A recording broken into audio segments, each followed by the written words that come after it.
We got a lot on our agenda tonight, so let's get at it. For those that don't know me, my name is Tony DeBonus. I'm the chairman of the Planning and Zoning Committee for the Town of Rock, and this is our Planning and Zoning Committee. We have John Case, JT Pigs, Aaron Paul Zine, Scott Arnold, and Jeff Gard was with Combs and Associates. He's a consultant to our Planning and Zoning Board. Before we get on with the business of our Planning and Zoning, we have a public hearing tonight to consider a conditional use application from Alliant Utilities to build a liquefied natural gas plant in the township. And we have members from Alliant here that are going to give you a little present. Everyone's had questions. They're going to give a little presentation, tell us a little bit more about the project and the conditional use that they're asking for. But I want to make sure we got a lot of people here. Everyone, if they have a comment, I'm gonna give you a chance to speak. I'm gonna limit you to 2 minutes because otherwise I'll be here till 2 o'clock tonight and that ain't happening. So if you got something to say, we'll give you a chance. You won't interrupt anybody when somebody's speaking. I'm not going to let this turn into an oral debate back and forth. I won't tolerate that. You'll be asked to leave. So as long as we're clear, we're going to be respectful of everybody and everyone's get a chance to say what they want to say. Are we all good with that? Yeah. Terrific.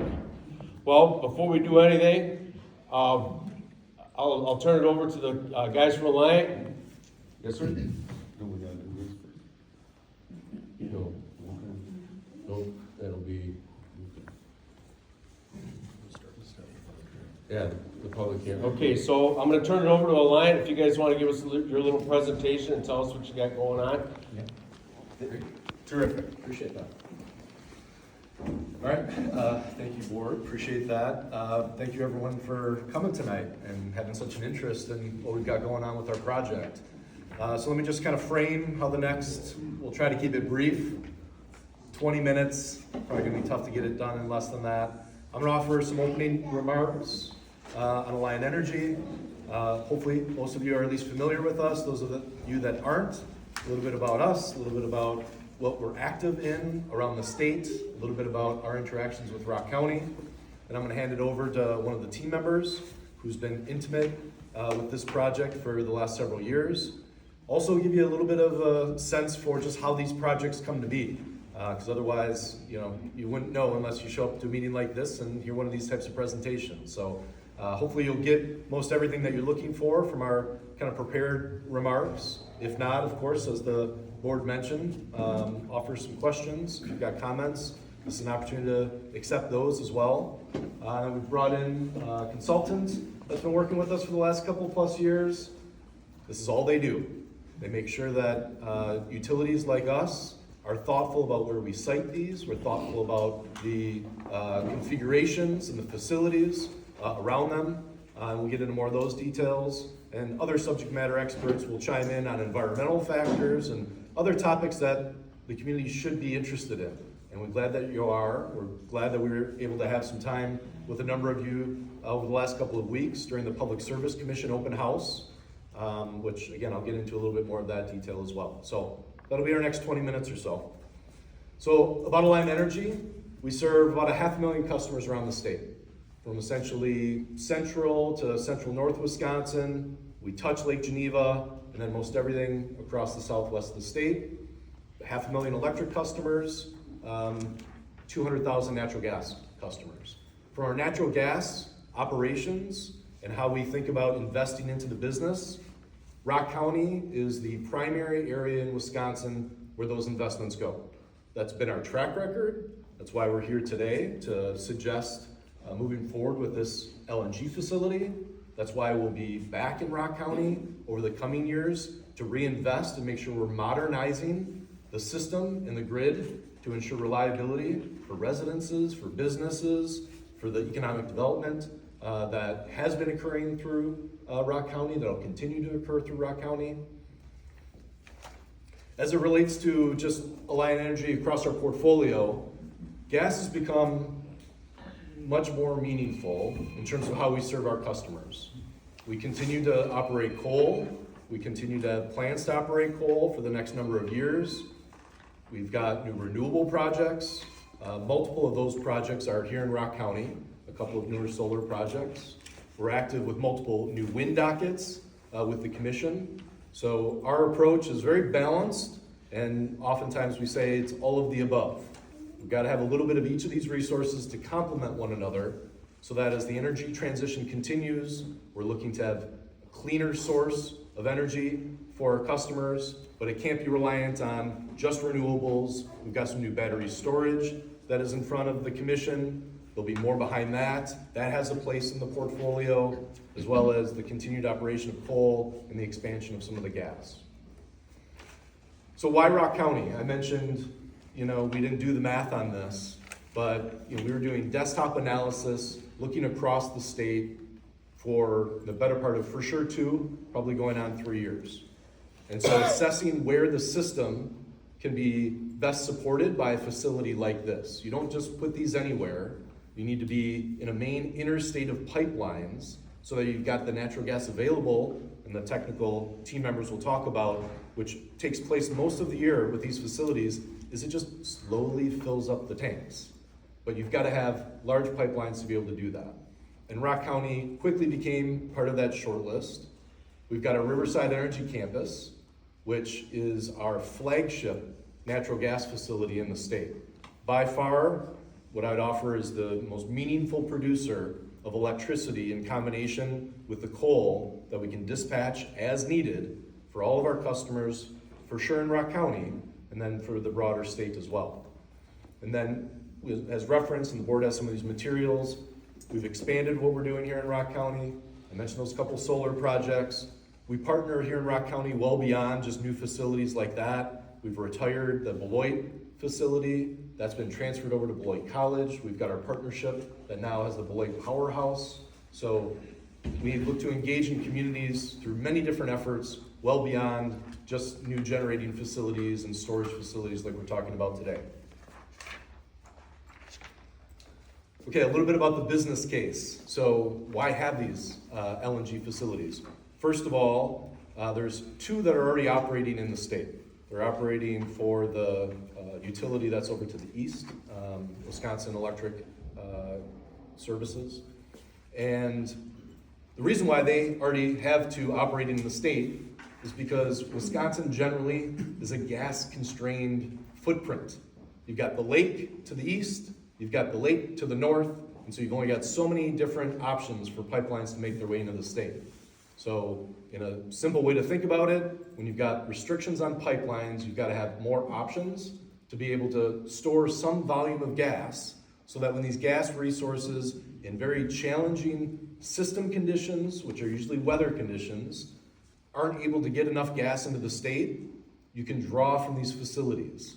And usually you're not drawing for long periods of time. It just depends on the conditions of the system itself. And again, there'll be some more technical explanations of that, but if you take nothing else away from this evening, this is a facility that draws gas in from the pipelines for most of the year in intense grid conditions, supports the electric generation primarily at the Riverside campus, but it would have options to serve some of your local distribution gas needs as well, so that we're not having to deal with issues with not having enough energy when you might need it. So beyond that, I've touched on some of the seasonal considerations. You can very much think about the storage facility as that tank that has the gas that the facilities can draw on as needed. It's a storage facility. It's not generating anything. It's holding the gas. It's transferring the gas into a form that can be used by the generating facilities. And then as that happens, it refills and it waits until it's needed again. So in terms of the broader benefits beyond some of those kind of high-level technical considerations, this is a facility that's going to be built over multiple years. Rock County knows the economic benefits of seeing the construction jobs that contribute on these projects, especially over long durations like that. We took the responsibility as Alliant Energy to coordinate a coalition of other utilities in the state. There's something called shared revenues. So when you have generating facilities like that Riverside Energy campus, it contributes back into townships and county coffers for tax benefits on a year-over-year basis. This type of facility that we're talking about today wasn't qualifying for what we call these shared revenues. We actively advocated in the legislature to help ensure that there were laws passed that this facility qualifies for those shared revenues. Again, just a meaningful way that we see our partnership with communities where we're making these types of investments. Okay, so that's a bit of an overview, a little bit about us, a little bit about why we're here. We're gonna get more into some of those topics. At this point, we're gonna talk a little bit more about, for those that might be Googling LNG facilities, which I would be also if I were you, just how does this facility compare to other LNG facilities, either that you're hearing about in the news or that you're seeing on the internet. So with that, I'm gonna turn over to Eric Curtis. Yeah, really good transition here. So as Ben mentioned, what is LNG? If you're Googling it, you may see a lot of things around extremely large tanks, extremely large facilities. These are referred to as LNG terminals, like Ben mentioned. You might be hearing about that in the news. That's a global trade economy type of thing, right? They're liquefying gas, storing it for 1 to 2 days, and then it's getting pumped on a ship and it's going overseas or it's coming into the United States. Those facilities are multitudes bigger, 25 plus times bigger than the facility that we're talking about here. This is called an LNG peak shaper. To Ben's point, you fill when gas prices are cheap, when gas is available, shoulder months, summer months, fall months, right? Gas demand on the local system is low, so we do have excess gas in the pipeline that is available to use. So that is brought into the LNG facility. It is liquefied, so cooled down to a very cool temperature, minus 262 degrees in fact, and it is stored in the tank. Once the tank is full, it will sit there, and we'll get into more details with Alan as he comes up here, but the tank will sit there until it's needed. Like Ben mentioned, typically winter times are the most constrained, right? We have industry customers, we have commercial customers, we have electric generation, and most importantly, residents, right? If there's a gas constraint on the system, we want to make sure everyone here has gas. And that's the point of the facility, is to serve as our own controlled asset where we have gas stored that we can provide to residents, commercial, industrial, and electric generation. We want to keep the lights on if there's an issue. We want to keep gas flowing to your house so you can keep it warm. That's the purpose of this facility. It's not to generate electricity. It's nothing more than storing natural gas for when it's needed. So, as Ben mentioned, extremely gas constrained state, right? Every molecule of gas that is used in Wisconsin, outside of those few storage facilities that Ben mentioned, every molecule comes in from out of state. So the purpose of this is so we can have control of it's a finite amount of gas supply, of course, but we feel like we've sized it correctly to meet the needs of our customers. So that's the purpose of this. So LNG terminals, completely different thing. If you Google it, that shows up. Multitudes bigger. If you see like on-site generation, those facilities do have on-site generation because they're massive, extremely large loads. We do not. This is just a transmission connected asset that'll just be fed from the grid, just like any other industrial commercial customer.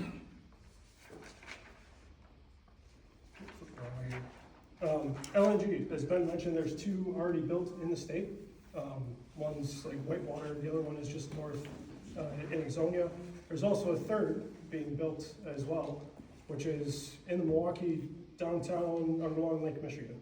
So that project is very similar to ours, size, liquefaction, vaporization. So making LNG is liquefaction, vaporizing is sending it back into the pipeline. So there's 100 plus of these peak shaver LNGs around the country. And in fact, there's 2 already operating in the state with an additional coming online. I believe it's in 28 or 29. Getting into just what is LNG. So like I mentioned, LNG is natural gas that we bring in from the pipeline. We have our own network WPL has their own network of pipelines that flow between Beloit and Janesville to all the little communities out here. We'll be hooking into our own pipeline. We won't be hooking into an interstate pipeline, is what they're called, that flow from state to state. We'll be hooking into our own pipeline, have the ability to put gas into our own pipeline when it's needed. So the gas that we bring in is cooled to minus 262 degrees Fahrenheit, which is at the vapor to liquid point of LNG. And that's where then it gets stored in the tank, and once the tank is full, it'll sit there, what we call standby mode, and Alan will get into that, what that entails, but it'll sit there in standby mode until demand is there. So for 2/3 plus of the year, once the tank is full, it's just gonna be sitting there, right? So why do we cool it down to put it in liquid form? It reduces the volume by like 600 times. So if you imagine trying to store this natural gas in a gaseous state, right? You need 600 times the size of the storage than what we're talking about putting up here. So that's why you cool it, so you can store more volume and more dense space. LNG has little to no odor. In fact, when it comes in, the odor gets removed. And then when we send gas back out onto the pipeline, we reintroduce the odor that is in the gas. So if you do smell, some people describe it as like rotten eggs or something like that, we actually introduce that for not only our employees' safety, but any resident. Because gas, when it comes from the interstate pipeline, it's not odorized, you can't smell it. So the odorant is actually put in by us for public safety and our own employee safety as we're working on natural gas pipelines and things like that. LNG colorless, non-toxic. If there is an LNG spill, it simply vaporizes. It does not go into the ground, no ground penetration issues. If you're concerned about it getting in, groundwater, things like that, it will simply evaporate.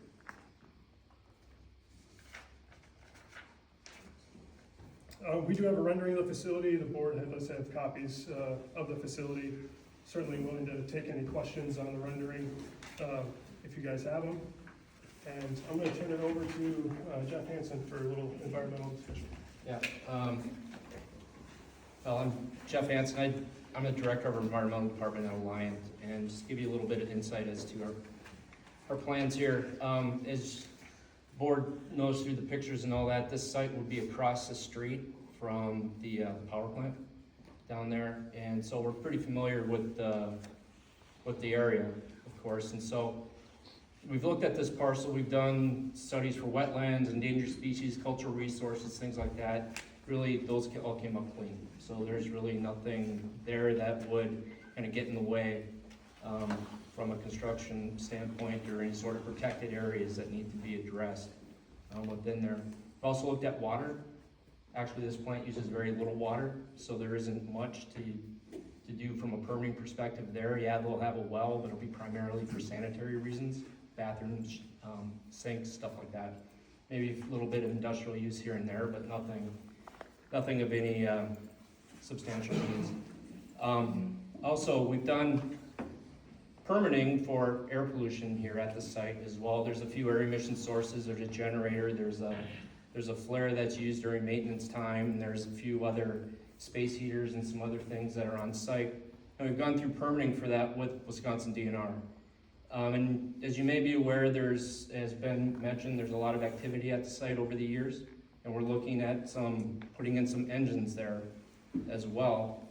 And so when we did our analysis of this project, we combined it with really the site as it is, plus the new engines that are coming in, did air quality modeling, and looked at how any emissions from this site plus everything else in the area would impact air quality from an EPA set emission standard perspective, and found that it would meet air quality standards. In fact, right now, DNR is in the process of reviewing the permit for this particular site. They've already reviewed the one for the engines. And they're getting ready to take that project and that permit out for public comment. So you'll be able to see DNR's analysis probably in a week or so to assess or take a look at everything that went into their process as well. And so we've looked at pollutants from nitrogen oxides to fine particulates to sulfur to carbon monoxide and a wealth of other things, and everything's coming in well below standards.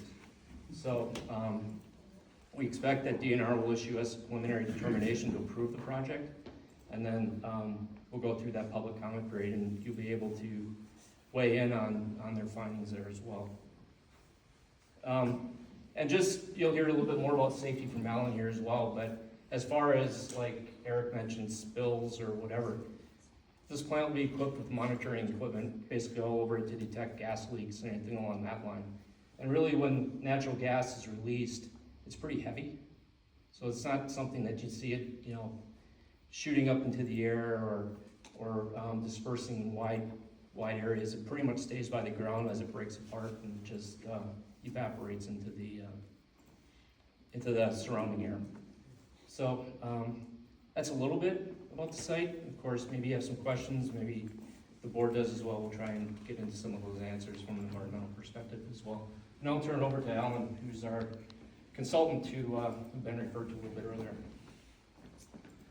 Hi, good afternoon. Alan Shepard, I'm with HDR Engineering, and I lead our LNG practice. And we do these projects all over the country. We just started one up in Salt Lake City called Magna LNG. We have one under construction in North Carolina called Mariah Energy Center. There's another in Virginia. We got one down in Port Canaveral making fuel for cruise ships and SpaceX. And people want to use clean burning fuel, and natural gas is the #1 choice these days for that. The LNG industry has been around since the 70s. It has an extremely good safety record, mostly because it's heavily regulated. We have DOT, which has PHMSA, pipeline safety folks. They monitor everything. They have codes, they tell you exactly what to do, they tell you gotta do it this way every time, and so it's very much regulated and reviewed. We've already done a siting report to make sure that this facility will not impact the surrounding properties.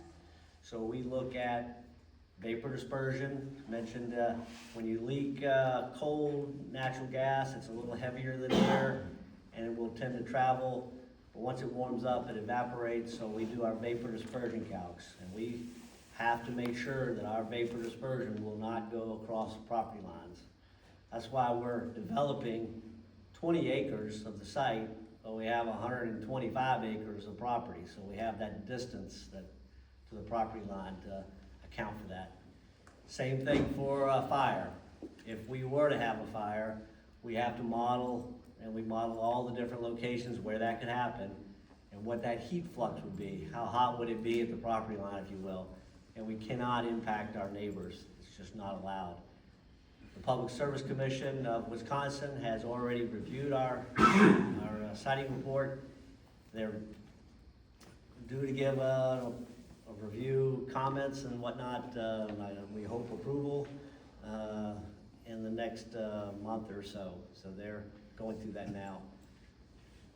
That siting report will have to be as-built, right? Because right now we've only done preliminary, right? Nothing, there's no ground been broken, we haven't built anything, right? Everything's on paper right now. But eventually, it'll be built, we hope, and when it does, we'll have to do as-built conditions, and that'll all be done again. And so all those safety calcs get done all over again, and they have to go through the approval process. So it's because of that regiment, that rigor, these facilities are very safe. Mentioned water a minute ago. We do have potable water for the bathrooms and sinks and whatnot, but our process doesn't really use any water. We do a little glycol water for heat transfer, but we truck that in, right? It comes in totes and we fill it, and if we were to spill, it's propylene glycol, which is actually in food, so it's non-toxic, non-harmful to the environment. If you were to spill it, we clean up, of course, and refill with trucked in water. So we don't impact, we're not doing anything from a well, we're not discharging any water except rainwater, and very clean in that regard. Fire protection, we mentioned a couple of times about odorant and non-odorant. Our gas in our facility is non-odorized gas. So how do you know there's a leak? Well, we have gas detectors, and we have lots of them. And that gas detection system, really 3 control systems in a plant. There's one that does the process itself. There's one for basically the fire protection, which is like a fire alarm that would communicate to the control room, and then the control room would then communicate to the fire department. And then there's just a safety system that has all these gas detectors, flame detectors, and any other safety device pulled into. Again, a lot of redundancy in that, right? It's done that way on purpose. It's not arbitrary. Talk a little bit about the tank itself. That's the big thing you see. It's a big tank. It's a full containment tank. Now what that means is we have the inner tank, which holds the LNG, the liquid, and it's like a teacup if you want to think of it. Doesn't really have a top per se. It's holding that liquid. And then we have a concrete outer tank, all the way around it, concrete, all the way over the top, concrete, that completely seals it off. And that contains any vapor that would come off of our inner tank. So we try to make a perfect thermos, right, a perfect bottle to keep that minus 262 in there, degrees F. Nothing's perfect. There's always a little bit of heat and leakage, right? The sun's gonna warm it up a little bit. That boil off as it re-vaporizes. We have one compressor that will take it, put it back in the pipeline. So there's no burning of gas. We don't wanna burn gas, right? It's not to our best interest to burn gas. We wanna keep it, put it back in the pipeline and use it for the consumers. So we're motivated to capture all that gas as best we can. So we will have some boil off coming from that tank every day, all the time. It's one compressor, it's in a building, you'll never know it's even running, right? That's when we're in standby mode. So when we're making the LNG, we take gas off the pipeline, there's a little bit of moisture in it, right? Gas companies try to dry it out as best they can, but there's always a little bit of moisture. You can imagine if we're cooling it down to minus 260, well, water freezes at 32, so we gotta get it out of the gas. So we clean the gas first, and that's part of our pre-treatment system. And we dry it extremely dry, and then we put it into the cold box, we call it. We have a refrigeration system. Literally the same as your air conditioner in the house. We have Freon.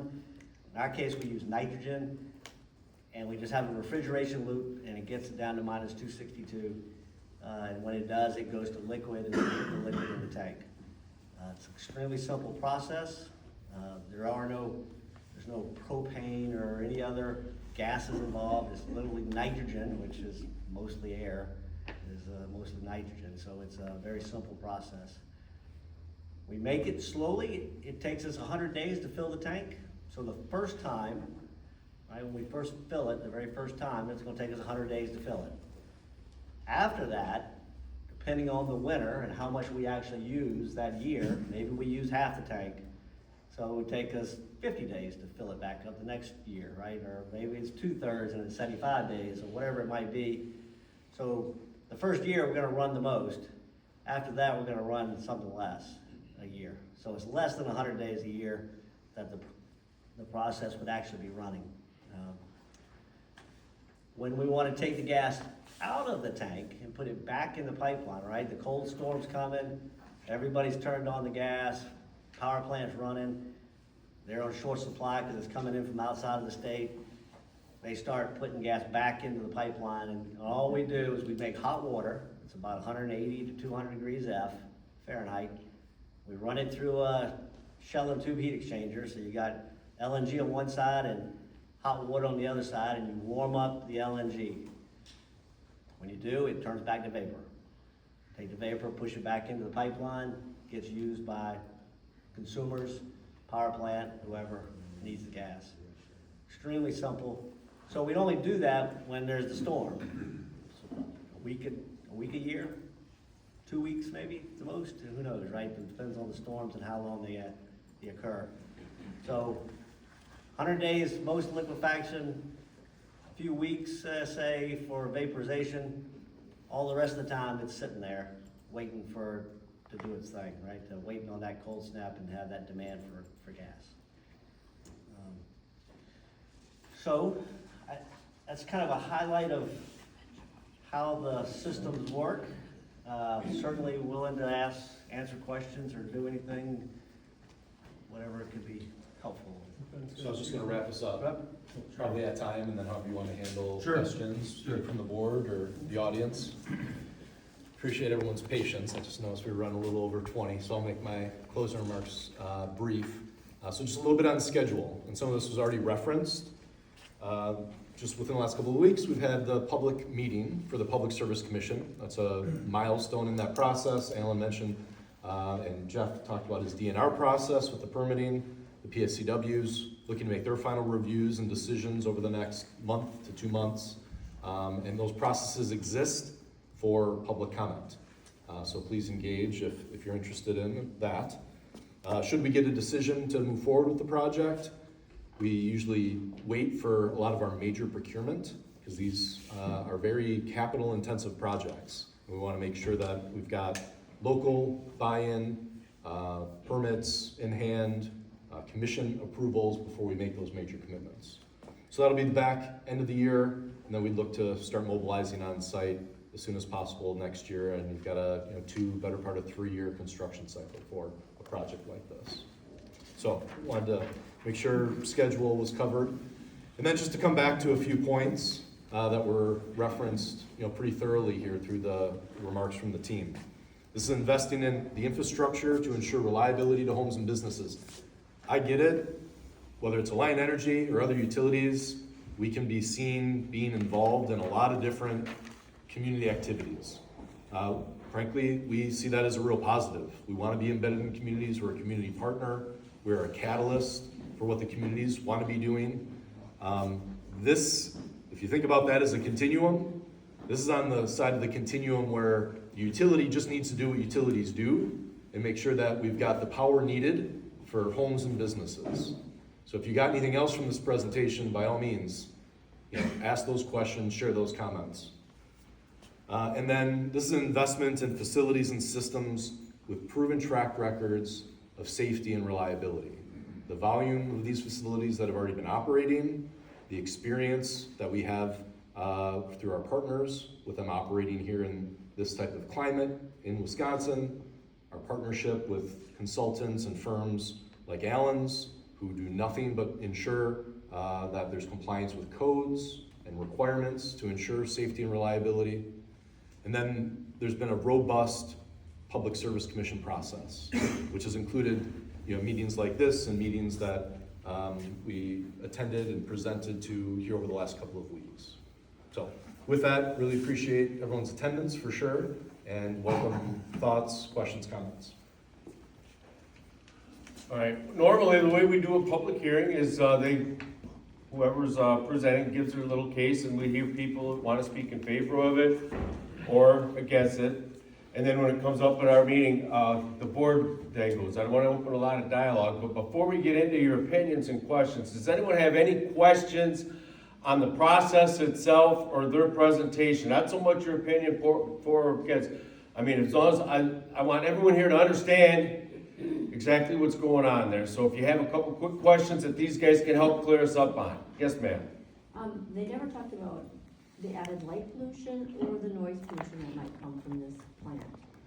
All right, now that's stuff that we'll have to take care of. I want you to understand the process of stuff like that will be stuff that the board has to take care of. We've got a whole list of concerns ourselves. So not so much concerns, but if we all understand exactly the process and what they're doing is what I want to know if you have questions on, because then we'll move on to our other concerns. Yes, sir. You mentioned that you separate the water from the gas at some point. That water that you separate, you filter it, is it dangerous at all? What's up with that one? So from the pre-treatment system, we do remove CO2, because CO2 will also freeze at a low temperature and the moisture. And that waste gas, if you will, it's like 92% CO2 and a little bit of moisture, will go to a thermal oxidizer, which will destroy it and then release it to the atmosphere. So at the end of the day, it goes through the thermal oxidizer and turns it into CO2 and water vapor, right? That's what you see coming out of the stack, like the tailpipe in your car, right? You see moisture coming out, same thing, the byproduct of combustion. But that's how that's dealt with. I just didn't know if when you separated it, if there was still any harmful It's a chemicals tiny in the water. bit of water. It's not much, right? It's just enough to be able to see a white, a little bit of vapor cloud maybe coming out. Thank you. Yes, ma'am? Is your DNR report available for public looking at, since we know that DNR reports for surrounding properties do show endangered species around the sites? Yeah, well, there's a number of different reports, like the endangered species reports and that, those will be within the docket for the Public Service Commission, because we have to include that in our application. So those reports will be there. Some of the DNR permits that are issued, they didn't have to do anything as far as DNR issuing any permits for endangered species takes or anything like that, because we didn't find it.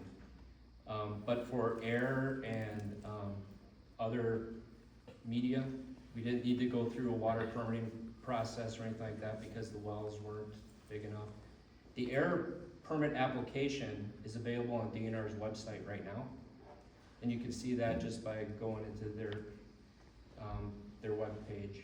But then when they get to a point where they're ready to talk about their, what they call preliminary decision, that'll be out there on their website in the same spot. And they'll have all of their various documentation as the process plays out. So there'll be a public notice out there that will say, you know, if you want to provide comment, here's the address. If you want to request a hearing, here's how you do that. And then if they get comments and have to respond to comments, that document will be there as well. And then the final permit. So it'll all be right there on their site. It should be pretty easy to find. Thank you. We can assist making these resources available, so it is as easy as possible, and the township's okay with it, we'll just make it available through them. Are your presentations available for us? Do you guys have a forum that you'd be able to post it, or let us know, we're happy to share it. Yep. Good. If you get it to me, I can put it on the town website too. That's our town clerk. There we go. That helps. Thank you for that. Yes, sir. I caught the 20 acres, sounds like maybe a fence around it, concrete fence. But how big is that tank, and is there just one? Yes, there's only one tank. The property will be, like Alan mentioned, about 20 acres. During construction, we'll have additional laydown area, right, for parking and building the facility. That'll ultimately be, you know, fenced in as well. So it won't be a concrete fence around it. It'll be a standard chain link security fence, just like you would see at the facility across the street. The tank itself will be concrete, both sides. The walls of the tank and the dome will be concrete, and about 20 acres as well. And the tank, about 200-ish feet in diameter, no more than 150 feet tall, because we do have to comply with the airport that is just to the north. So we have capped the tank height at 150 feet. We can't go any higher. So about 200 feet diameter. Yes. Okay. We did Thank talk you. to the FAA and got their determination of non-hazard with the location, because the way the runways are and the angles and all that. Sure. So they approved that ahead of time.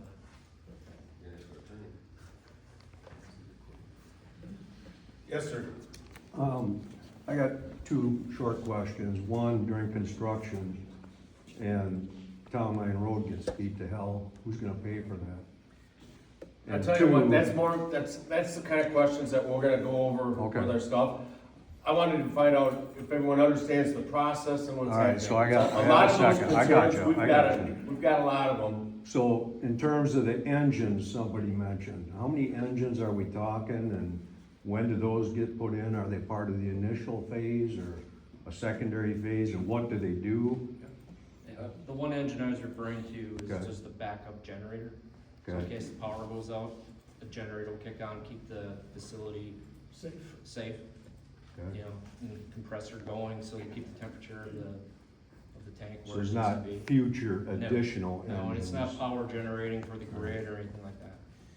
Purely backup power, just to make sure that we can keep the tank safe, right? We don't need anything starting to build pressure or anything like that. If we lose grid power, well, it's just a small 1 to 2 megawatt little generator.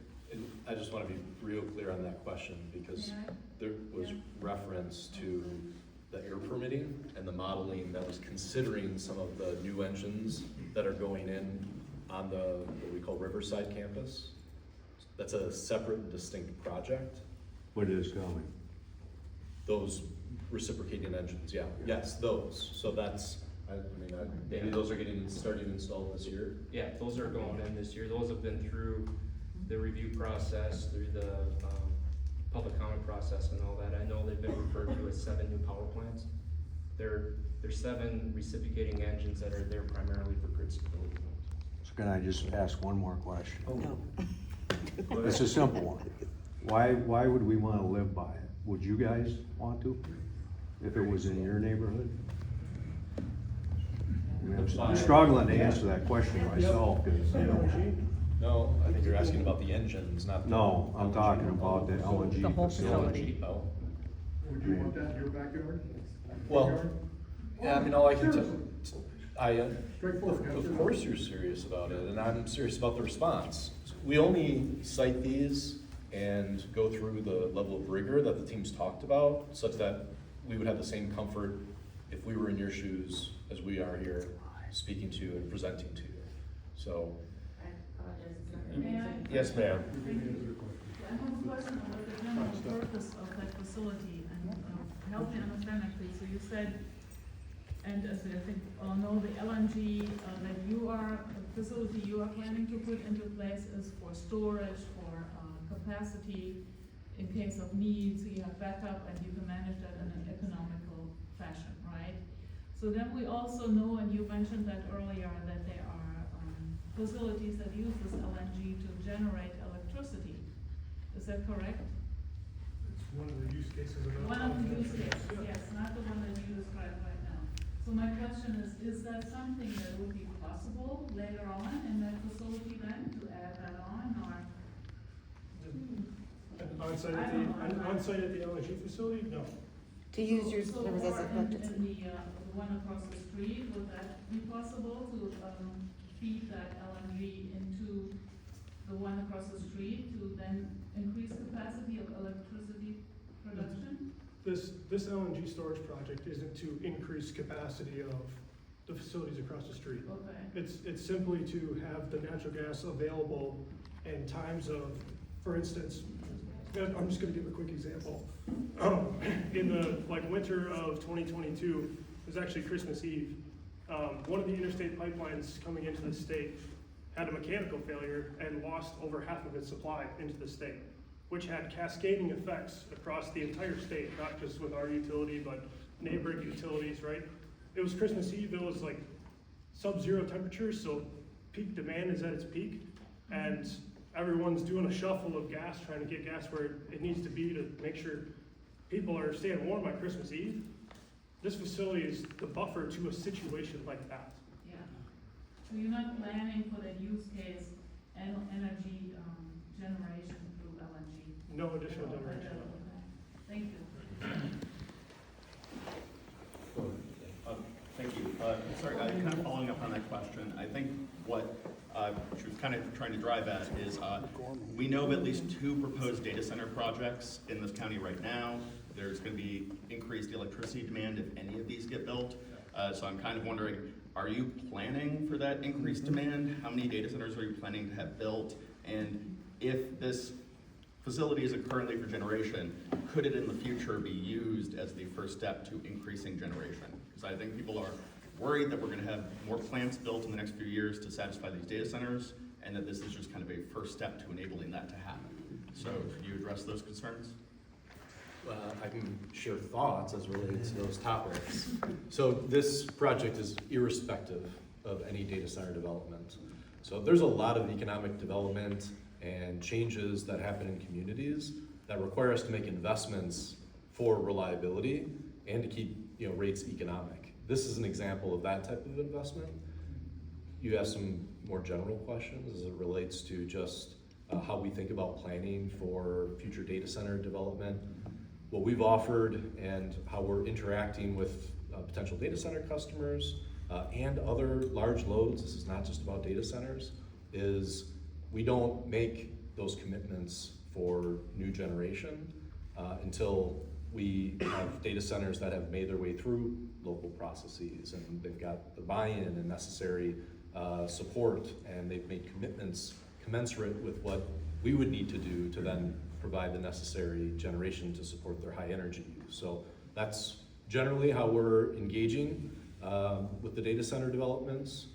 We understand that that's a very active topic down here in Rock County. It should be an active topic. You know, these are very meaningful investments. These are large footprints.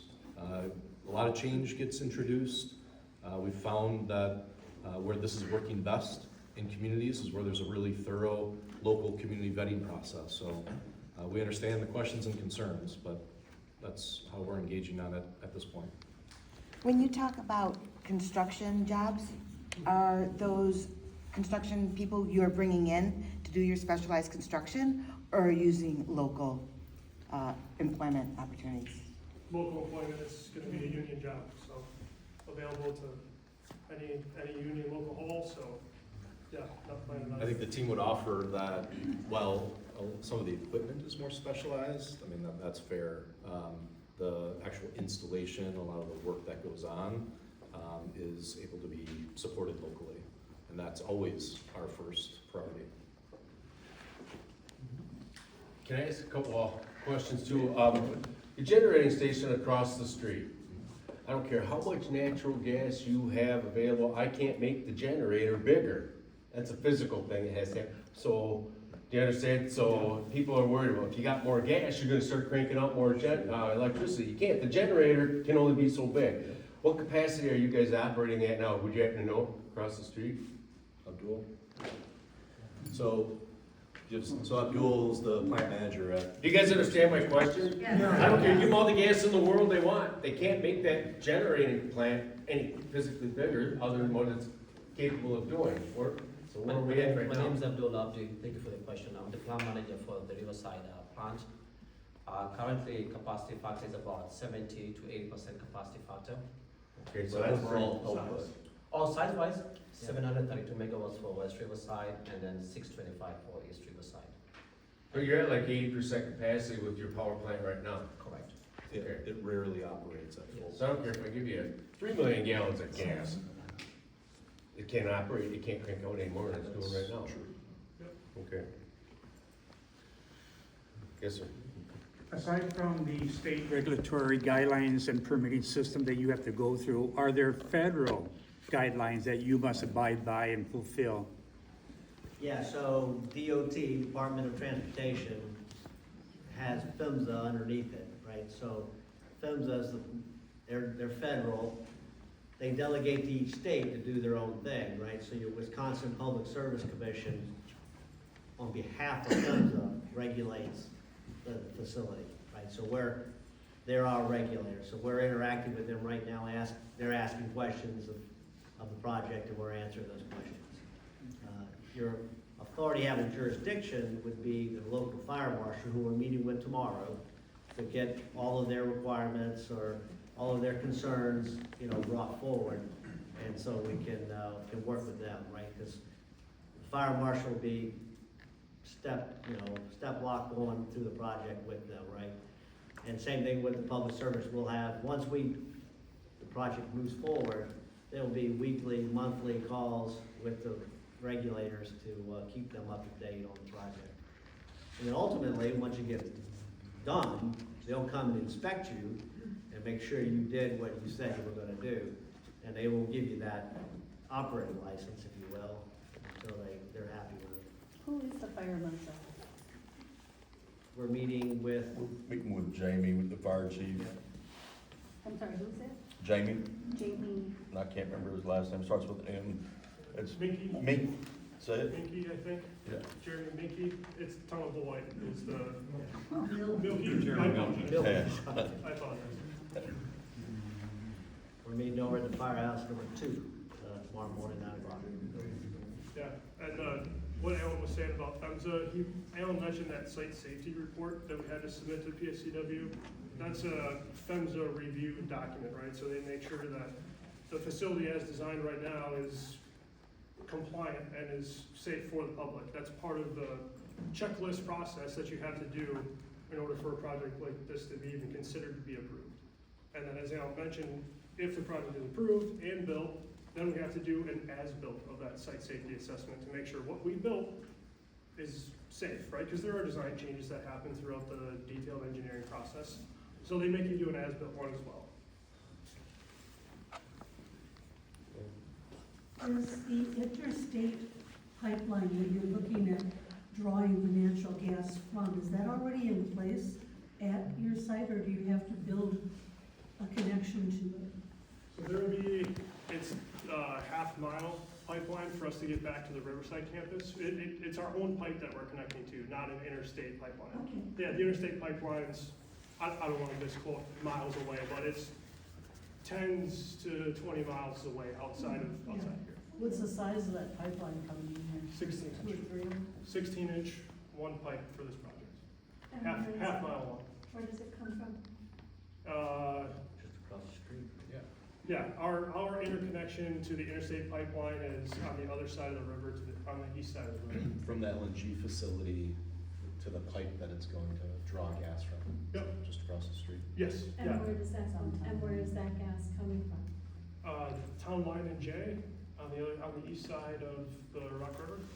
That is our gate station with the ANR pipeline. With ANR is the interstate pipeline that runs, ANR runs through around Chicago. It flows through multiple states.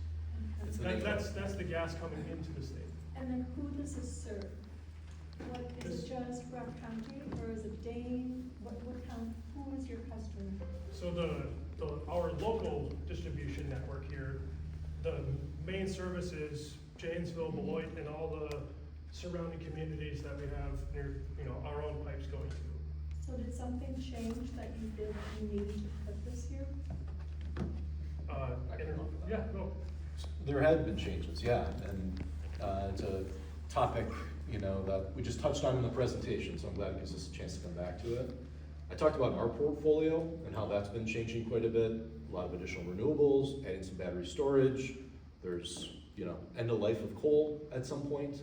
And so this is about preparing for those inevitabilities and some of that future.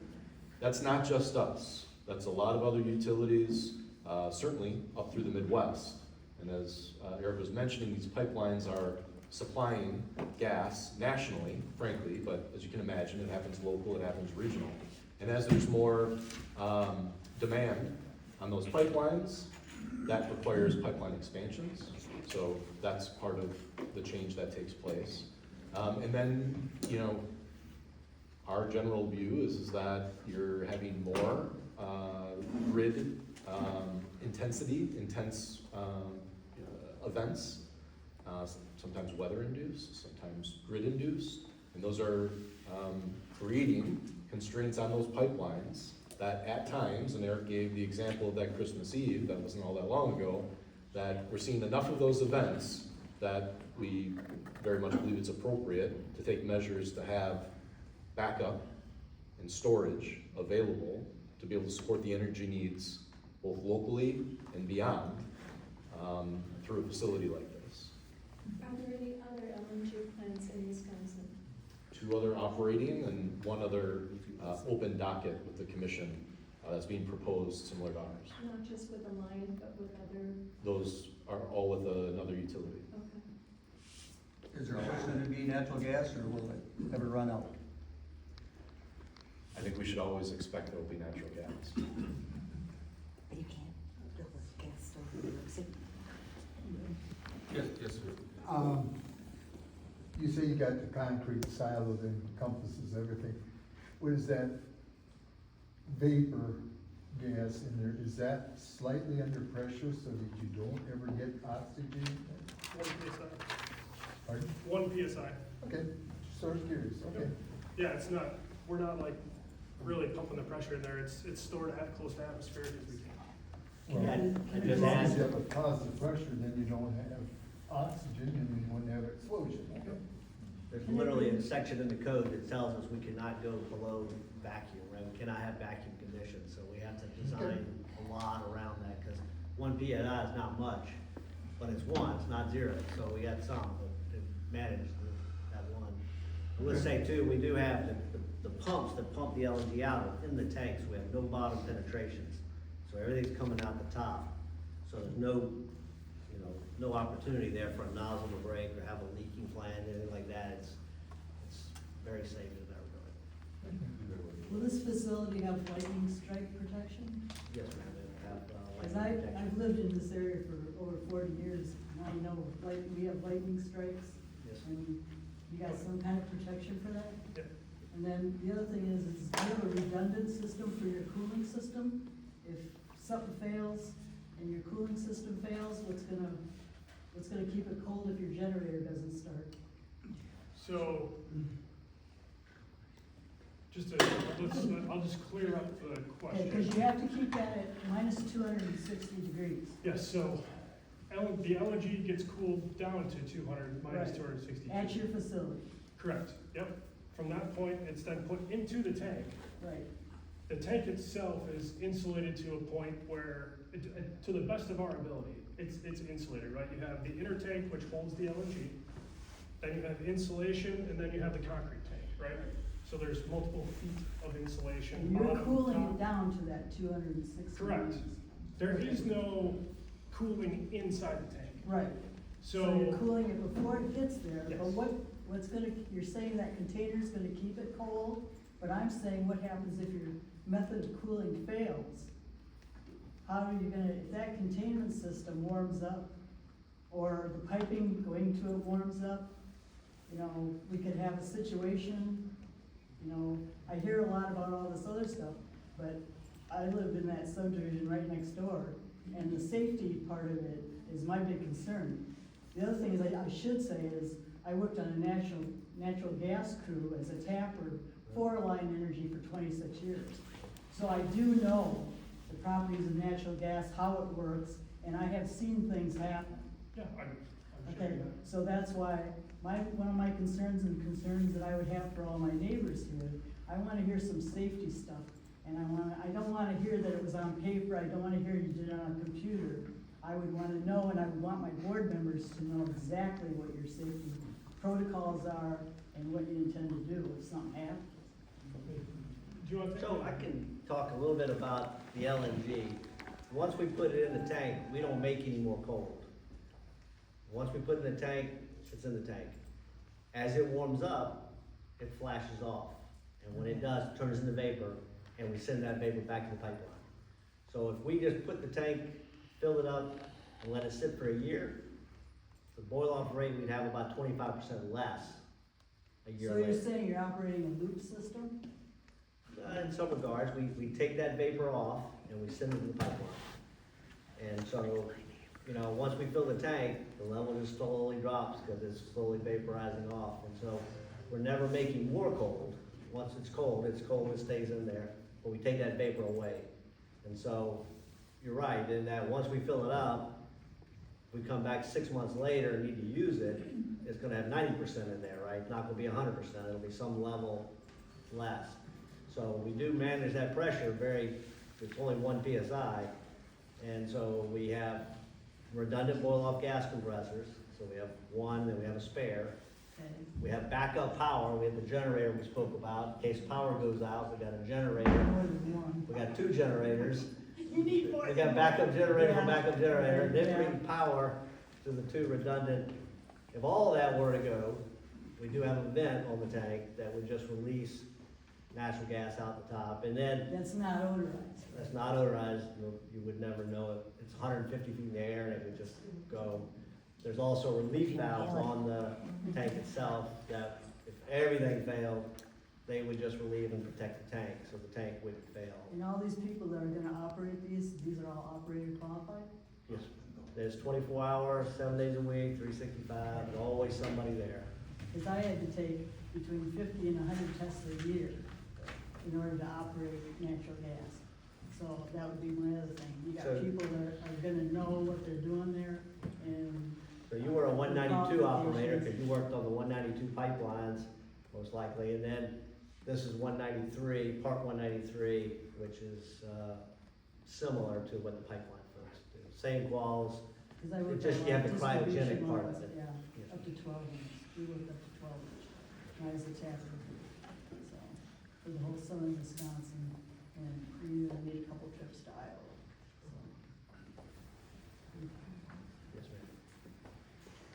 You got, your system, you're saying, it's 200 feet by 150 feet tall, and you're building it on 20 acres. How much expandability is this? And are you guys gonna be putting more tanks in? Is this just one tank and you're done, or is this gonna be expanding? No plans for any tank of additional right now, by any means.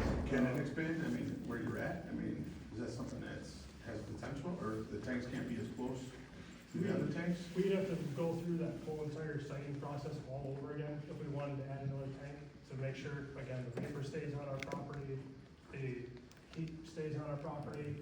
So if we ever wanted to think about it, we'd have to go through this process from a site safety analysis, FEMSA, all that stuff all over again. And then they would go through the same program that we're going through now?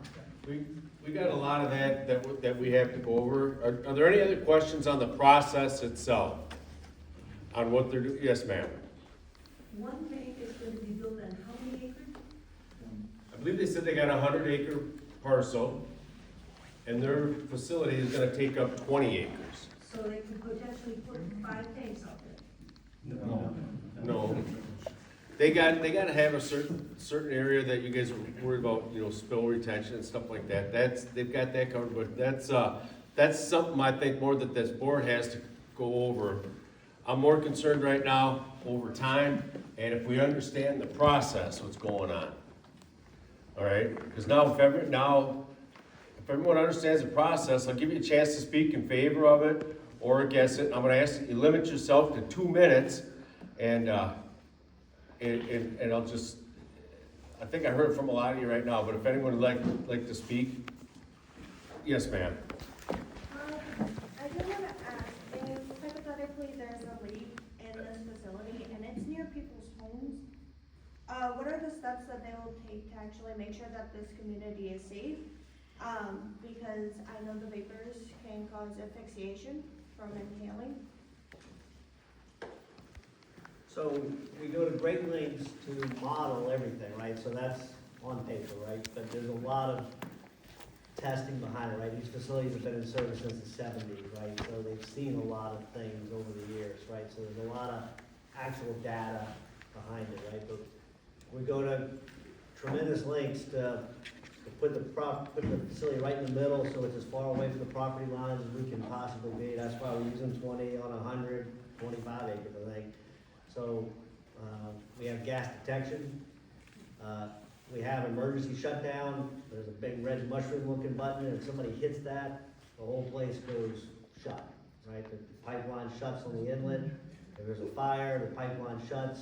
No more gas coming into the facility. The tank shuts off, and we, kind of hold down and wait. That's a good point, but there again, that's on our list. The board will go over that. When the board discusses it, we've got a whole list of items that we want to go over. If we do not include your item, I mean, we'll give you a chance probably, hey, if you thought about this, because I tell you, we need help with that too. But in the meantime, right now, I just want to see, I want to find out people in favor of it or against it. And then you can state your reasons, we'll keep the 2 minutes, and then this will all be covered under our agenda item. Yes, sir. I'm definitely. And before we speak, can I get your name and address so we know if we're speaking to a town resident or somebody? Well, I can tell you, so I'm the Beloit Township, right across the road. Absolutely. So I'm against it because what I've seen occur with Alliant over the last handful of years is nothing but growth. And it isn't to the advantage of the neighborhoods that surround it. I'm sorry, can you state your name and address? Andy Thompson. Andy Thompson, what's your address? 4239 South Victorian Lane. And it's Beloit. Okay, I'm sorry, keep going. Beloit, Wisconsin, that's it. Yep, we're good. Oh, so I mean, I'm against it. I'm all for, the future and things having to change and needing more power, but I don't want it in my backyard. I guarantee you it's gonna make noise. I sit and listen to your 2 flagship power plants and I hear them every night. And I was told I would not hear the new one. That was a guarantee. I hear the fans run, and once a month, you have a mini earthquake out there when I don't know what they do, but you can feel it shake your house and rumble. And I assume that's a generator or something starting out. So I see no benefit to me. I'm being selfish, and I guarantee it affects my home value. I heard that it will not affect the value of the homes. You're damn right it will. So count me as a name. Thank you. Yes, ma'am. Zoning is critical for managing. I'm sorry, what is your name and Carla, address? Carla with a K. LaGrange, my address is 1907 Elizabeth Street, and we have property about 3 acres on Town Line Road, about a mile, 1.6 miles from the plant. So zoning is crucial for managing the environmental and the infrastructural impact of industrial activities.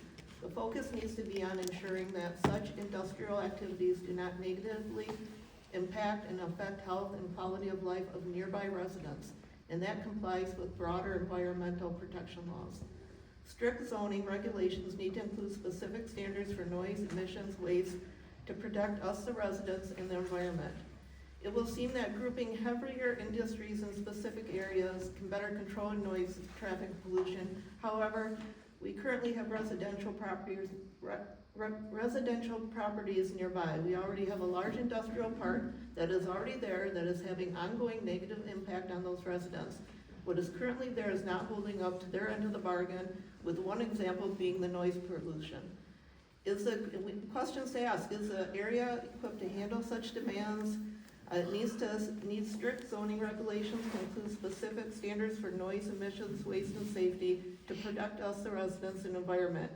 How are we ensuring things will be done safely, responsibly, protect the environment, public health? Are they going to be required to do monthly check-in with us, the town, as part of approval and ongoing? We can't rely just on the residents voicing our concerns, but the town has to be actively having them also and they have to check in with the town and the neighbors during and even after it's being built, showing us the data and keeping us informed. Zoning requires for large facilities that they should be strategically placed away from residential zones to minimize the disturbances to communities and quality of life. This is not the case here. And it's supposed to adhere to specific regulations regarding the noise levels. They already have continuous noise problems. We go sit on our property, we haven't built yet, but we hear that constant noise continuously, and we think about when we build, it's probably gonna be worse now. It contributes to air pollution, air pollution if not regulated, and even if they do, there's still potential for issues and concerns. It will be a significant impact. I guess the town, we need to see what it's going to cost the town in the long run or future. What costs are they putting on the residents and consumers? When things sound too good to be true, they generally are. And what are the residents living nearby getting out of this? Having this nearby a residential area where it's all residential, there's not anything else. A lot of real unknowns. As a future and soon-to-be resident who will live 1.6 miles down the road and our property is on town line and zone residential, I would be against approving a conditional use permit. There's just too many unknowns. They can say whatever, but it doesn't mean there's not gonna be a danger down the road or mistakes happen, or, they can say they're gonna do one thing and once it's up, then they're gonna forget about us, it seems like. So I'm totally against it.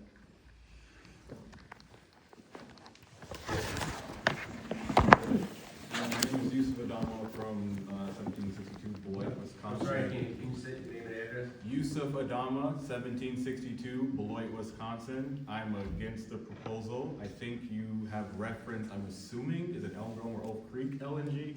Studies were done on those facilities that were also very large, showing that they will contribute to like onset asthma cases, premature deaths, all that good stuff.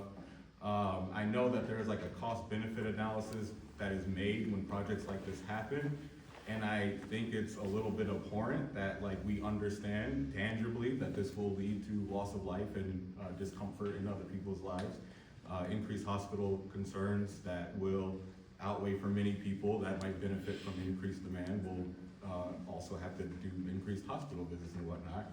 And we know that only 27 out of 72 counties in Wisconsin have proper air monitoring. Rock County is not one of those counties. We do not have proper air monitoring here. We also know that there's been Alliant facilities that are operating without proper air permitting already. And I just feel like there's a lot of things that need to happen and occur before we should keep adding increased fossil fuel infrastructure. I think if Alliant wants to be a good partner, there should also probably be like a community affected fund, something that goes to directly make sure that communities that are by these get more money. I know again that Alliant does invest in other activities and partnerships, but there needs to be something more direct in my opinion. Also, the PSC DNR process is really not super great to actually get public concern. I'm very happy to see how much there is, but if we're being real, like it's the fact that the only thing that they need to do is show it in 2 places, which can be like a newspaper and the library, that doesn't cut it for me either. So I think the public needs to be more dutifully informed. I think there needs to be more comprehensive monitoring done. And I think before we can do more expansions, we need to like fully and transparently analyze the discomforts that could occur in the community.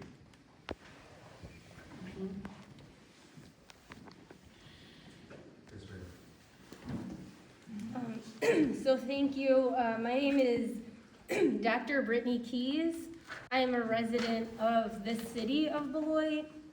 I'm here because I have been advocating for clean air, and the air pollution from the current Riverside Energy Center has been making my kids sick and the kids at my kids' elementary school sick, given the under monitoring and the over pollution. And this is based on data that's reported by the applicant and Riverside Energy Center. They share they have over 1,300 megawatts currently burning fossil gas. That's resulting in increased NOx pollution, NO2, soot pollution, PM 2.5. This creates a harmful ground level ozone. If you look at our public health metrics within Rock County, we have really poor public health metrics when it comes to asthma, chronic disease, early mortality. You look at the industrial reporting polluters in Rock County, Alliant is the largest one. I work for an organization of health professionals across the state trying to address industrial pollution, and I did this because we have not been served well by the regulators. We are not being protected. An air permit does not mean we are safe. They are not staffed or funded well enough in order to ensure compliance with the permits they issue. They talked about the permitting process. There is no outside input except from the applicant until the preliminary determination is issued. I really appreciate this opportunity. I am a former elected official. I know how things land in your lap and you have to consider them quickly. I really want to encourage you to delay and let the community learn more, to let you all learn more. And I appreciate they are here to provide information, but I could go on. They had well over 20 minutes. I could go way over 2 minutes just on the negative health impacts of liquefied natural gas. They're talking about just water vapor and what else goes up. There is more. There is benzene, there's toluene, there's ethylbenzene, there's xylene. There are other things that come from gas that will impact the immediately adjacent communities, our neighbors, the most. There was an independent study by Boston University that looked at the pollution just from Riverside Energy Center, and folks within a mile, significant pollution just from the soot that they report, which is often underreporting, will result in increased cancer risk. That's just from that. And yes, they had originally just 625, then in 2017 they expanded to West Riverside Energy Center. Now they're 1,357 megawatts, and then they were recently approved for the Riverside Enhancement Project, which is 17 megawatts RICE unit, the reciprocating internal combustion engines, that's going to add additional pollution on top of it. So yes, they have a footprint for this of 100 acres. It's only going to be 20 to start, but they continue to expand. And we are under monitored. We have already carried a greater burden. And when you look at the externalities, the public health costs, Similar megawatt studies have shown that there's over $90 million of health-related costs every year from the pollution, just from the soot pollution of a similar sized gas plant at another part of the state. We do not have the modeling here, and I have engaged with the DNR on a quarterly basis for years. And they have essentially said, sorry, we don't have the funding or the money to expand monitoring. So we are not monitored, the regulation is not in place to protect us. And when you look at the PSC process, yes, they go through and they'll do an environmental impact statement and they will list out all these harms, but they'll still say finding of no significant impact. But they listed all these harms, and then they allow this to go through. So I ask that you at least please delay until at least they meet with the fire marshal. They said they've been talking with these folks on the project for over 2 to 3 years, yet I know that Pete Parker only learned about this on an illegible application about 4 to 6 weeks ago. You all deserve more time, the community deserves more time, and I ask that you fully listen to the PSC party hearing where their folks presented, the public hearing where other concerns were brought up, read the environmental impact statement, or I think they might have just done an environmental assessment, but please read that and see, like they do lay out, the PSC and the DNR staff lay out the harms, but then say finding of no significant impact, and it is not a cumulative assessment, meaning they look at everything in a vacuum. So ultimately I ask you to deny because just prioritize the health. You have an opportunity here, and I am sorry that our regulators are not going to be here to protect us, and it falls on you all, but I'm asking you to for sure delay, gather more information, and ultimately deny to protect our health, because this keeps adding and adding. We're only human, and our health is suffering. And thank you for my time.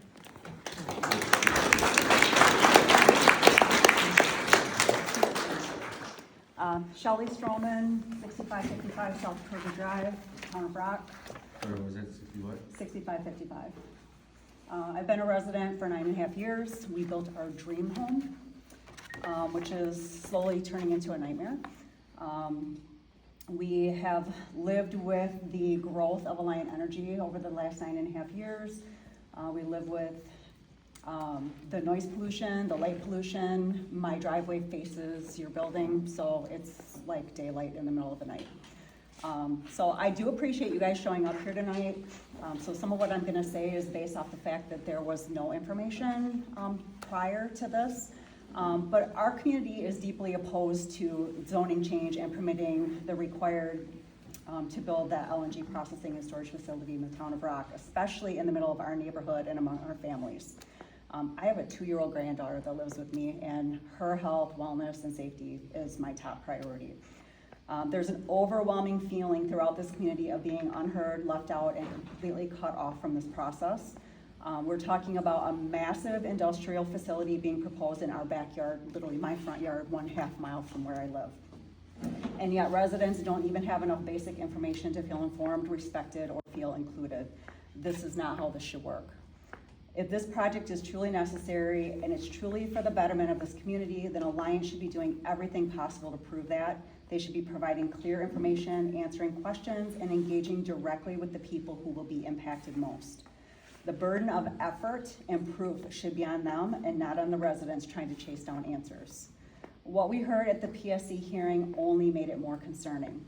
Town Supervisor Pete Parker openly expressed frustration about the lack of communication and transparency from Alliant Energy. He stated that the town board was never properly informed of the project, and that the township clerk actually received notice as a resident before the town board was ever officially notified. That alone should raise serious concerns. Even more troubling, he shared that there had only been one meeting with Alliant, followed by what he described as radio silence. That leaves the impression that as long as approvals are secured, meaningful engagement with the town and its residents simply isn't a priority. He also made it clear that the materials provided for this conditional use hearing were vague, difficult to understand, and pushed forward a tight timeline, leaving both the board and the public without the clarity needed to make an informed decision. That's not transparency, guys. That's not partnership. That's not a good community member, and that's not acceptable. He further stated, and I agree, that Alliant should be holding an open, public meeting with both the board and residents to answer questions and provide real information, just as other communities have required from energy companies proposing projects of this scale. Because right now, this community has serious, valid questions. Questions about safety, about fire protection and emergency response, about costs to ratepayers, about light pollution, noise pollution, and environmental impact. We've already been told by the town of Beloit acting administrator that local fire departments are struggling. We're really literally trying to merge 3 fire departments into one, and I don't know that they have the capability, if something were to happen catastrophic, that they could assist us. So how can residents possibly feel safe supporting a project like this when there isn't even confidence in emergency response capacity? There are simply too many unanswered questions. Until those questions are addressed, until there's transparency, real communication, and genuine effort to involve the community, this should not move forward. We're respectfully but firmly asking the town of Beloit to either delay or deny this conditional use permit at this time. Town of Rock. Until Alliant Energy is willing to be a better community partner and provide the town of Rock and its residents with the information, engagement, and respect that they deserve.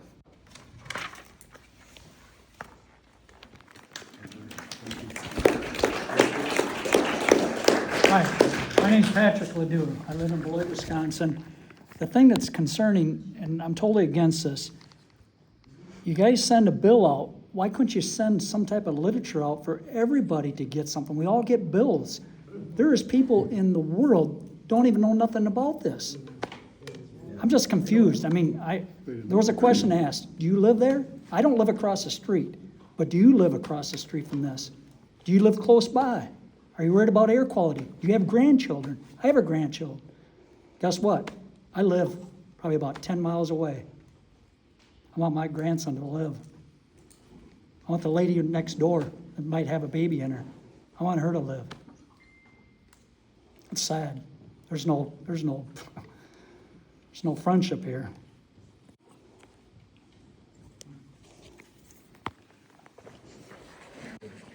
Yes, sir.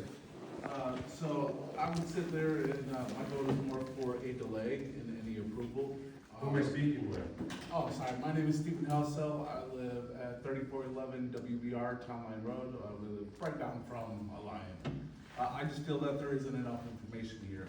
First of all, one thing that the board can't tell us right now is that once a project like this goes in and they expand, once that gets done, the ratepayers are going to be the ones responsible for the construction, financing, and long-term maintenance through utility bills being increased. What kind of protections are you going to have put in place on the building agreement that you form with them to kind of cap how much our rates are going to go up? Not only that, you can't quite really tell us how big the noise and light pollution is going to impact our load. I believe we need to kind of know those things. Now, it does sound like though that this had nothing to do with Project Cornbase, even though Meta AI data centers do use on-site natural gas generators to avoid the grid constraints. It sounds more like that y'all will be servicing a lot of the new housing development that takes natural gas in the area, from the sounds of it. Is that a correct assessment? The local distribution system will definitely benefit and utilize gas from the LNG facility, yes. Yeah, I definitely see that as a bonus. They're reaching out and they're going to be supplying the local housing. I just feel like we kind of need to know how much we're going to be impacted financially and health-wise before making a decision.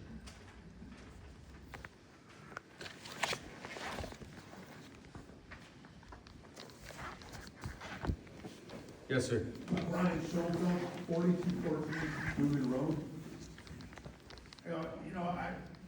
I moved here not long ago and I built a house, and I went ahead and I'm 2,500 feet from where they're building this at. And as I agree with them, it is definitely noisy.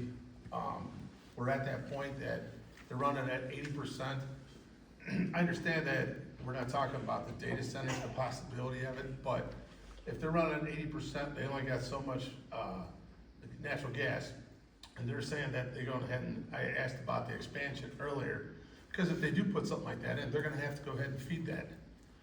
When you go ahead and feed that type of program, you're gonna need a lot more gas. It's just, plus the fact that they don't have enough power to go ahead and feed a data center. So they're gonna have to put something else in, they're gonna go ahead and everything's gonna get louder. We're gonna have more of what we have, but just a lot louder of it. Plus the draw. And what's the actual benefit? I mean, they're saying that they're gonna go ahead and share it and, you know, we're gonna get, the town's gonna get something out of it, but is it really worth? And they said if the property value, I mean, I gotta be honest with you, 2,500 feet from where they're at, my property value is going down. So I'm assuming that since it's going down, we're gonna have issues with other people's going down. And then when we go ahead, and who's gonna go ahead and I ran 900 feet to go ahead and have gas run to my property, which cost me $10,000. So if it's going ahead and they're gonna go ahead and help supply other people that don't have natural gas, it's a lot of money to do it. There's no, I mean, it wasn't, I mean, it was advantageous. They said, I'll recoup my money in 3 years instead of doing propane. But there's a lot of stuff that has to be, and that's what I said, if you're gonna bring more tanks in, I go 150 feet, I go, it's gonna be, I'm sure, an eyesore, 200 feet by, you know, I just don't see it being as advantageous. I would agree with everybody else is try to go ahead and, you know, delay it, try to find out some more information, because I think you're gonna have to also go ahead and consider the data center and what the potential is there. And I'm not saying that, you know, these guys put on a pretty good presentation, but I go, there's a lot of unanswered questions. So I appreciate it, thank you. Yes, sir. And I've lived on 622 West Drive. I'm sorry, I can't hear you. I said my name is Lee Simplot, and I've lived on 622 West Drive for about the past year, but I've been in Beloit my whole life, and honestly, I've noticed the air has been getting worse my entire life living there, and I honestly would not like to have anything else ruining that, because like, I've been going to Illinois for work welding, and I come back up here and I can't breathe because like I have bad lungs from that, and I don't want it to be any worse like that, especially with you guys not really telling us much about noise pollution and stuff like that. We already have plenty of that. We've had that for over 10-15 years with new construction, so it's just not what I would prefer.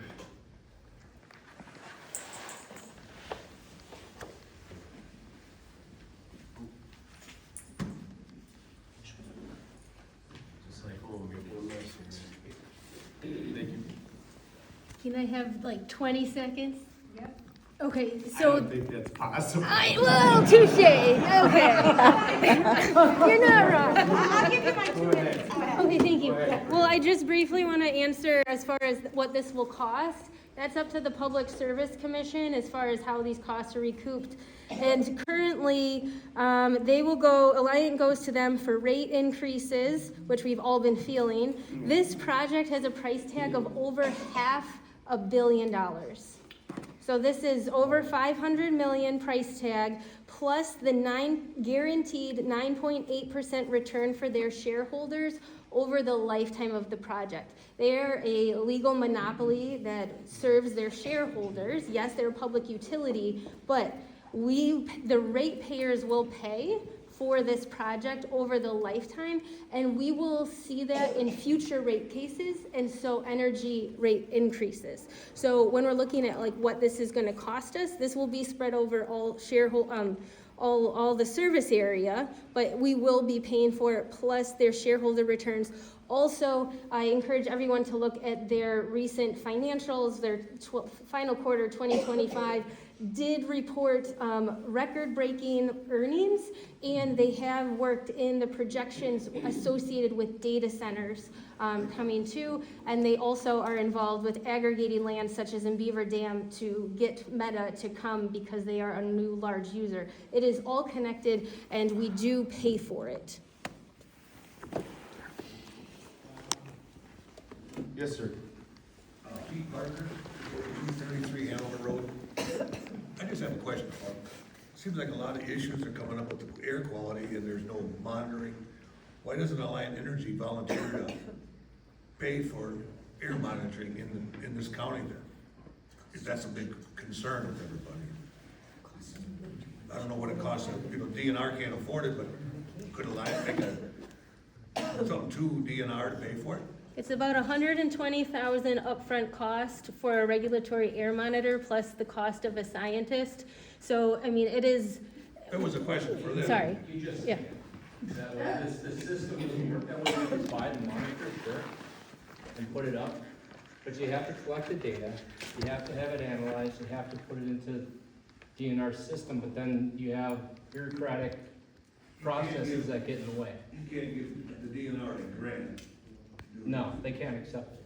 It's just the way their system works. There'd have to be some legislation or something that would have to go into place to enable that to happen.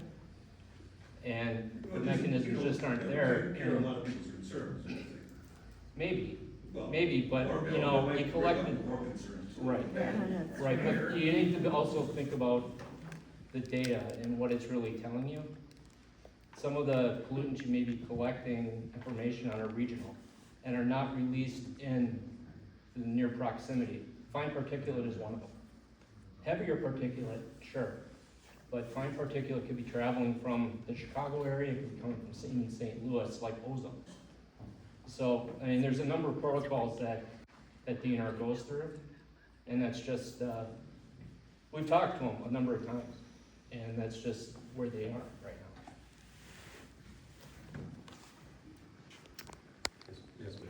My name is Ann Goodwin, a resident of Beloit. I want to clarify, this facility, do you see in the future the ability to serve a data center? Can this facility, you say it's not generative, it's a holding tank, but can this facility that you propose to build meet the needs of a data center across the street? Across the street. Well, the silence is very reassuring. Yeah. Well, no, I mean, that's a very complex question because you're talking about an industrial facility that's on the grid. Right, I'm saying, This so is I- set up to so supply the- the grid. Nothing is gonna be directly connected to the site. So instead of holding tank for natural for gas, liquid gas, you will also generate electricity for No, needs? this site does not generate electricity. Okay, so then there's no connection, you will not serve a data center in any way, except for through natural gas, if that's how they're using Correct. it? This is the natural gas facility. But you're talking about holding something for a certain amount of time for the what-if possibility. You're talking about something that happened 4 years ago for energy-wise. Oh, That was one example. We had more recent examples where if we would have had the LNG facility, we've already started to contemplate to understand what's in the best interest of customers on the economics, like the reference of the cost of the facility. That just comes with trade-offs. If the costs for the facility aren't borne by ratepayers bear other costs so that we can satisfy the needs electrically in those times of harsh system conditions. So as it relates to, when we talk about the data center dynamic, the volume of power and energy needed is pretty immense, right? Correct. What was characterized earlier in the presentation is being able to run facilities that wouldn't even be able to support the load of a data center. We're talking about facilities, storage that accounts for a dozen days. It's filling for almost 100 days out of the year. So, forgive me for the pause, I'm trying to be thoughtful about, the question. It's, when you say, if, never, should it ever, no, there's no intention, there's nothing practical about it being able to serve a data center. Meta has not asked Alliant to build for their. Absolutely not. Those are easier questions to answer. No, absolutely not.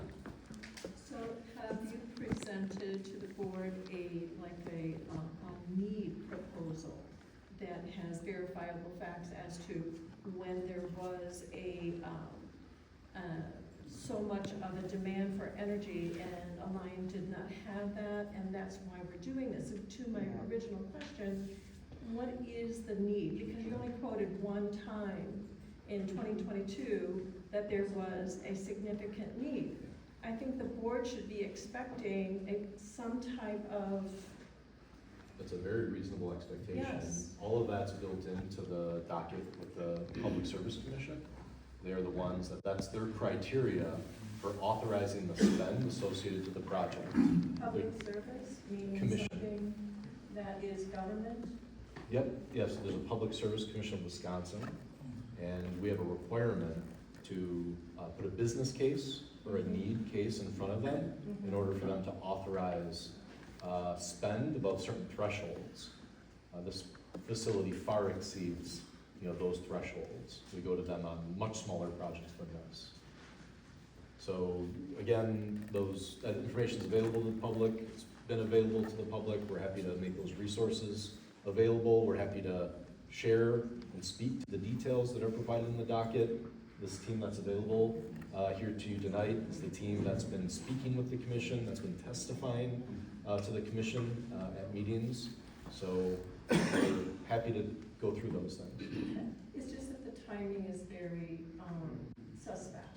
Back to the data center? Yeah, the LNG center's going in, you've got Janesville, you've got Beloit, and then you've got Rockford also wanting, data centers wanting to be built there. So I may be incorrect, I want heat for sure, but the timing of all of this is very suspect. Yeah, so I just offered, there's limited capabilities for these facilities to support, for sure, a large load like that, let alone even smaller loads on a 24/7, 365 basis. They would provide such incremental support. It's not a need. That doesn't support the business case around a project like this. Just very, very briefly. So in other words, for anyone here tonight who may be here out of concern or also be concerned about the data center topic, we can put our mind at ease because Alliant Energy is already at 70 to 80%. A hyperscale data center is going to probably use more electricity than the entire city of Beloit. You wouldn't be able to service this. There are no plans for expansion. So we can just go home, take our signs off the lawn and say, hey, there's no plans to meet these needs, so we don't even have to worry about it. They wouldn't be able to feed that data center anyway. Is that correct? I think you captured it well. There's just not a connection with that development and this investment, yeah. Thank you. All right. Is there anyone else that hasn't spoken? Yeah. Go right ahead. Yeah, Sue Fugate, I'm Town of Beloit. And I guess I'm asking this board, the Plan Commission, to pause so that Wisconsin could pass legislation or certainly look into the idea that we don't want the ratepayers to, I guess, pay for the infrastructure build-out that Alliant needs. I think if, let's just say hypothetically that a data center comes in, let them pay that. But we can pause this project and take a look. I think all the people here in this room are very concerned, if not against, and we are asking you, the board, to pause, delay, or deny ultimately. Yep, that's it.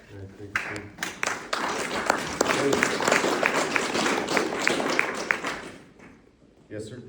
Joel McIntyre, live in Headwater Estates, and I believe the whole area is becoming over-industrialized.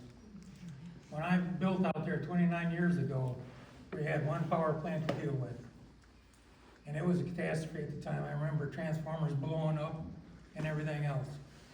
And now everything keeps on getting developed and more industrialized,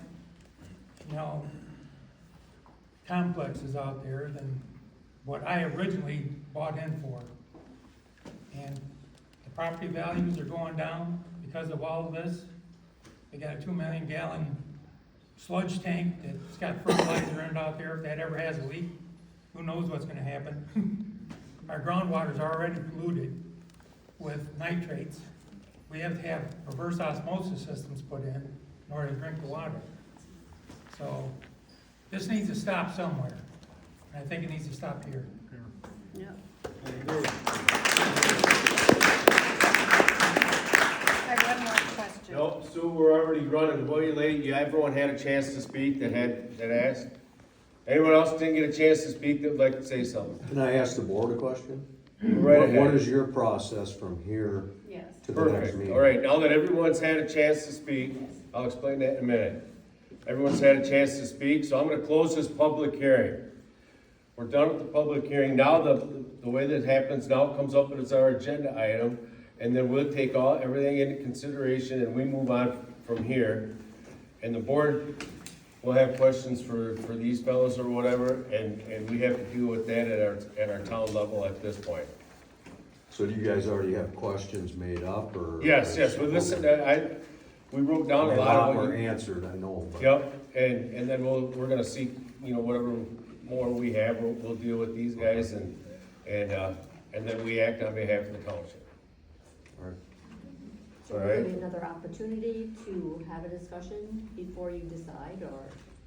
There may be. I have to discuss it with the following members. I'm just one member of the board. I don't make the rules, but that's typically conditional uses. We have a public hearing, we decide on them, we act on them, we install any conditions we want associated with those conditional uses, and we're done. This is a little bigger monster for us to deal with, and I understand that, so we'll have to deal with that. And that'll be one of our agenda items during our normal meeting. You're welcome to stick around, but it's not gonna turn into a verbal debate or much more interaction. This will be mostly an interaction between our board members and the people there. And if something should come up, I mean, not that we're so close-minded we won't listen if we're overlooking something, but I think we got the gist of everything here.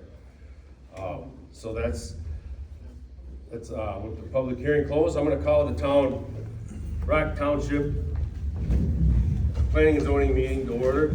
First thing we have, guys, is you guys all got minutes from the last meeting. I make a motion that we accept the minutes. I have a motion and a second to accept the minutes as written. All in favor? Aye. Now, the first thing I did instead of doing audience communication, I tell you what, I had audience communication listed last, but I'm not gonna make one guy sit there and wait for all this shit. First item on the agenda, we got audience communication. If somebody has a business with this board that's outside of these conditional uses or anything that's on our agenda, this would be the time. John, I know you had something for us. We're not gonna sit and let you wait. Come on, come on up, John.